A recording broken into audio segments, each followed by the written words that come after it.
సంవత్సరాల తరబడి ఎన్ని మందులు వాడినా మీ మోకాల నొప్పులు తగ్గట్లేదా? ప్రాణ పెయిన్ క్లినిక్ లో అత్యాధునిక చికిత్స.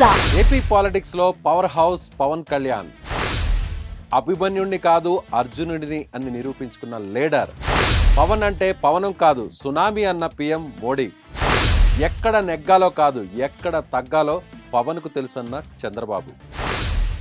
సమీక్షా సమావేశాలతో అధికారులపై ప్రశ్నల వర్షాన్ని కురిపిస్తున్న పవన్. అధికారం తనకు అలంకారం కాదు బాధ్యత అంటున్న జనసేనాని. వయసైపోయిన హీరోలందరూ రాజకీయ నాయకులు అయినట్లు ప్రేమికులందరూ ఫ్రెండ్స్ అయిపోయారు అని చిరునవ్వుతో అనే సినిమాలో త్రివిక్రమ్ డైలాగ్ రాశారు. అంటే వయసు మీద పడ్డాక హీరోలుగా చేయలేని వాళ్ళు రాజకీయాల్లోకి వచ్చేవాళ్ళు. ఆ సాంప్రదాయాన్ని వదిలి హీరోగా చేసే వయసులోనే మంచి పీక్ మీద ఉన్నప్పుడే, అంటే ఇప్పటికీ తెలుగులో ఆయనే అగ్ర కథానాయకుడు, రికార్డులు కూడా క్రియేట్ చేసే స్టామినా ఉన్న హీరో. అటువంటి స్టేజ్లో ఉన్నప్పుడే రాజకీయాల్లోకి వచ్చిన స్వచ్ఛంద నేత పవర్ స్టార్ పవన్ కళ్యాణ్.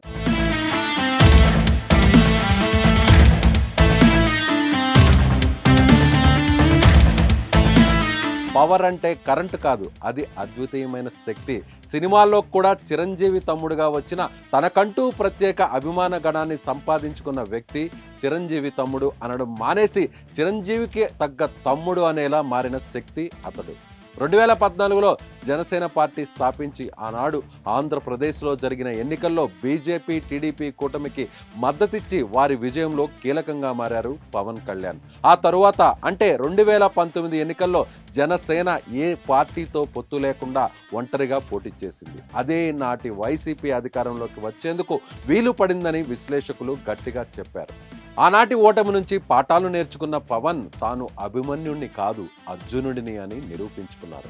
2024 ఎన్నికల్లో పోటీ చేసిన 21 ఎమ్మెల్యే 2 ఎంపీ సీట్లలో విజయం సాధించడం అంటే ఎంతటి నేర్పు, సీట్ల ఎంపికలో కూర్పు ఉండాలి. పవన్ అంటే ఆవేశపరుడు, ఊగిపోతూ మాట్లాడతాడు అనే వాళ్ళ నోళ్లు మూతపడేలా వ్యవహరించి విజయం అంటే ఇది అనేలా చూపించారు పవన్ కళ్యాణ్. సినిమాల్లోనే కాదు రాజకీయంలోనూ ఉన్నత స్థానానికి చేరుకున్నారు. ప్రజలపై, సమాజంపై, రాష్ట్రంపై పవన్ కున్న డెడికేషన్ కు 40 ఏళ్ల రాజకీయ అనుభవం ఉన్న సీఎం చంద్రబాబు కూడా మంత్రముగ్ధులయ్యారు. ఎక్కడ నెగ్గాలో కాదు ఎక్కడ తగ్గాలో తెలిసిన వ్యక్తి పవన్ కళ్యాణ్ అంటూ నిండు సభలో కొనియాడారు చంద్రబాబు. అందుకే పవన్ కు మాత్రమే డిప్యూటీ సీఎం పదవినిచ్చి ప్రత్యేకతను చాటుకున్నారు. అంతేకాదు అన్ని ప్రభుత్వ కార్యాలయాల్లోనూ తన ఫోటోతో పాటు సమానంగా పవన్ కళ్యాణ్ ఫోటోను కూడా పెట్టాలని హుకుం జారీ చేశారు. తన తండ్రిని జైల్లో పెట్టిన కష్టకాలంలో వచ్చి అండగా ఉంటానని భరోసా ఇచ్చిన పవన్ కళ్యాణ్ కాళ్లకు నమస్కరించారు నారా లోకేష్.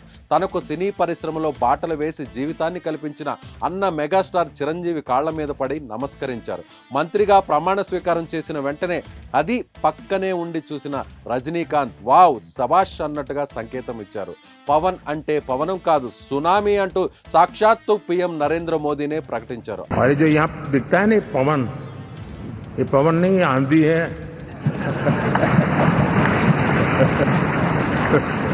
అంతేకాదు చిరంజీవిని, పవన్ కళ్యాణ్ ను 2 చేతులతో పట్టుకొని మరీ పీఎం ప్రజలకు అభివాదం చేశారు. ఎన్నికల్లో గెలిచి మంత్రి బాధ్యతలు చేపట్టడమే తన లక్ష్యంగా భావించలేదు పవన్ కళ్యాణ్. అసలైన గెలుపు ఇక్కడి నుంచే మొదలవ్వాలి అన్నట్టుగా వ్యవహరిస్తున్నారు. పదవి నాకు అలంకారం కాదు బాధ్యత అని చెబుతున్నారు. తాను చేపట్టిన పంచాయతీరాజ్, గ్రామీణాభివృద్ధి, అటవీ, సైన్స్ అండ్ టెక్నాలజీ శాఖల గురించి వరుసగా సమీక్షా సమావేశాలు నిర్వహిస్తున్నారు. ముఖ్యంగా పంచాయతీరాజ్ శాఖలో నిధుల వినియోగం, మళ్లింపుపై అధికారులపై ప్రశ్నల వర్షం కురిపిస్తూ ప్రజాప్రతినిధికి నిలువెత్తు నిదర్శనంగా నిలుస్తున్నారు. తన పేషీలో పవర్ఫుల్ ఐఏఎస్ అధికారిని తెచ్చుకునేందుకు చూస్తున్నారు పవన్. పల్నాడు జిల్లా చిలకలూరుపేటకు చెందిన కృష్ణతేజ ఐఏఎస్ అధికారిగా దేశంలోనే ప్రతిభ కనపరిచిన అధికారిగా నిలిచారు. కృష్ణతేజను జాతీయ బాలల హక్కుల రక్షణ కమిషన్ అవార్డు కూడా వరించింది. కేరళలో వరదలు, ప్రళయం వచ్చినప్పుడు ఆయన చూపించినటువంటి చొరవ జాతీయ స్థాయిలో అందరినీ కూడా ఆకట్టుకుంది. ఆ సమయంలో కృష్ణతేజ అలపి జిల్లా సబ్ కలెక్టర్ గా ఉన్నారు. అటువంటి అధికారి తనకు ఉంటే బాగుంటుందని భావించారు డిప్యూటీ సీఎం పవన్ కళ్యాణ్. తన బాధ్యతల విషయంలో కృష్ణతేజ చాకచక్యం ఉపయోగపడుతుందని గట్టిగా నమ్మకంతో ఉన్నారు. కృష్ణతేజను తన ఓఎస్డీగా నియమించుకోవాలని పవన్ కళ్యాణ్ పట్టుదలతో ఉన్నారు. పవన్ కళ్యాణ్ కు రాజకీయ అనుభవం లేకపోయినా మంచి చేయాలనే తపన ఉంది. ఆ గొప్ప లక్షణంతోనే తెలివిగా చక్కగా అడుగులు వేస్తున్నారు. అందుకనే హోంశాఖ వంటి పవర్ఫుల్ శాఖలను కాకుండా గ్రామాలను అభివృద్ధి చేయాలని, రైతులకు మంచి చేయాలనే ఉద్దేశంతో గ్రామీణాభివృద్ధి, పంచాయతీరాజ్, అటవీ వంటి శాఖలకు మంత్రిగా వ్యవహరిస్తున్నారు. ఇప్పటి వరకు సాధించింది ఒక లెక్క, ఇప్పటి నుంచి సాధించబోయేది మరో లెక్క అంటూ ముందుకు సాగుతున్న డిప్యూటీ సీఎం పవన్ కళ్యాణ్కు ఆల్ ది బెస్ట్ చెబుతోంది సుమన్ టీవీ.